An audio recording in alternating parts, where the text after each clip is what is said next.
God said, I'm going to take you through Edom. You have to buy your food and water, and then you're off to the promised land. So God took away the water supply. And then they started to complain. They could see, here is the promised land. They have to wander, meander through Edom. But they lost an opportunity. They started to complain, we don't have water. Why did you do this to us, God? Moses, what are you doing to us? And while complaining, the opportune time passed by. And when eventually they were recollected, it was too late.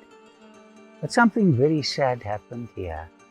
I feel so sorry about this sad story. You know, they tempted Moses, complaining about water.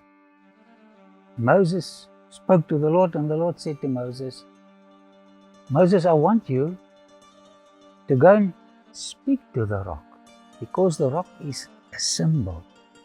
You've hit the rock once, but you've got to speak to the rock.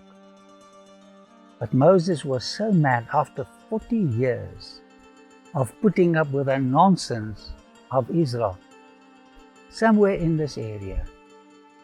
He took his staff, Aaron went with him. Do you want water, you rebels? Taking glory to himself. And he took his rod and he hit the rock. No water, hit it twice. And then the water came gushing out. But he realized he made a mistake. And somewhere here, God said to Moses, you will not enter Canaan. Aaron, you will not enter Canaan. Can you imagine the emotions that he experienced, Moses? He came all the way, and he will not be allowed to take Israel through. Here we see the monastery. There was a shrine, according to some sources, where Miriam died and was buried here, and afterwards they erected this huge monastery. So they mourned about Miriam. It's a sad story. She became rebellious against Moses, complaining about his wife. I think Moses went through very deep disappointments. His own sister. She got leprosy, and she was isolated from the camp. Eventually she was taken back. And then Aaron and Moses, with 2 million people, moved somewhere in the Arabah, this barren place. They moved till they came to Mount Hor, according to Josephus and Eusebius, 2 great historians. And there Moses and Aaron and Eleazar went up, and that's where our friend Aaron died.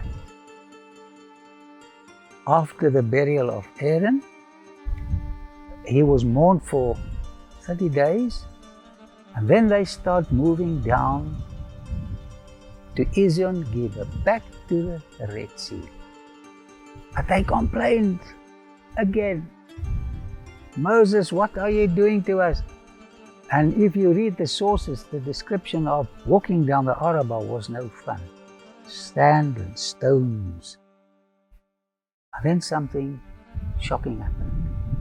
Snakes started to bite them. People were screaming. People were dying. And suddenly they realized they complained about nothing. Now they had something to complain about. God said to Moses, erect a huge pole and put a copper brazen serpent on it.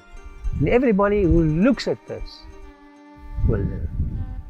There was no healing power in the snake, but an act of faith would save them. Some refused. Their eyes became glazed and they died. Others looked and they lived. When we come to Nebo, we'll see an example of the copper snake.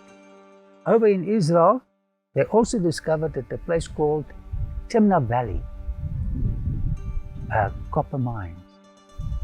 And in my research, I came across a serpent, a bronze serpent. So when you read these holy books, Muslims, Jews, Christians, you can be sure that archaeology backs up, confirms what you read there. So they went down to Ezion Geber, that's at the Red Sea. The Lord took them, God took them there twice to remind them of the greatest miracle of antiquity, where a sea was parted. And from Ezion Geber, it's good news all the way to the Promised Land. At last, they learned to trust God. And my friend, if you and I can learn the lesson of trusting God, we reach the Promised Land, because it's His business to get poor sinners like you and me over in the Promised Land. Trust and obey, for there's no other way to be happy in God but to trust and obey.